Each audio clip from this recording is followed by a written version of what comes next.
রহমতুল্লাহি ওয়া বারাকাতুহু। আলহামদুলিল্লাহি রাব্বিল আলামিন ওয়াসসালাতু ওয়াসসালামু আলা রাসূলিহিল কারীম ওয়া আলা আলিহি ওয়া আসহাবিহি আজমাইন। আজকের আমরা যার দোয়ার অনুষ্ঠানে এখানে উপস্থিত হয়েছি, আমাদের আবুল হোসেন মীর ভাইয়ের আম্মা ইন্তেকাল করেছেন। ইন্না লিল্লাহি ওয়া ইন্না ইলাইহি রাজিউন। মীর আবুল হোসেন মায়ের যতটুকু এখানে এসে জানতে পারলাম, সবার কাছে আমাদের প্রতীয়মান হয়েছে যে উনি একজন ভালো নারী ছিলেন, আদর্শবান নারী ছিলেন। যারা সাক্ষী দিয়েছেন তারা নিশ্চয়ই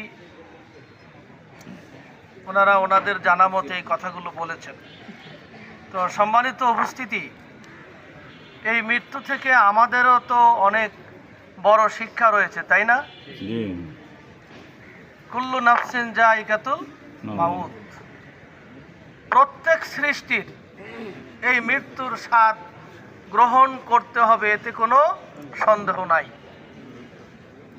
এটা চির সত্য যে আমাদেরকেও মৃত্যুবরণ করতে হবে। মৃত্যু অবধারিত।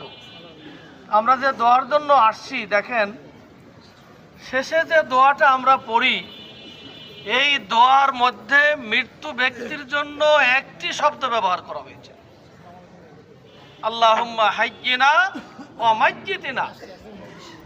মানে যারা জীবিত, মৃত, যারা পুরুষ, নারী, শিশু, যারা এখানে উপস্থিত, অনুপস্থিত, সকলের জন্য কিন্তু এই দোয়ায় সকলকে শামিল করা হয়েছে।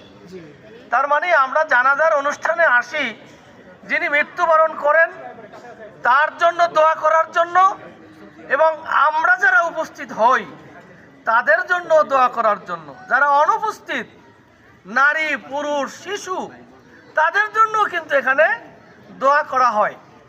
সুতরাং এখান থেকে আমাদের যে শিক্ষা, সেই শিক্ষা আমরা গ্রহণ করে এই দোয়ার অনুষ্ঠান থেকে যেতে পারি। আল্লাহ আমাদের সে তৌফিক দান করুন।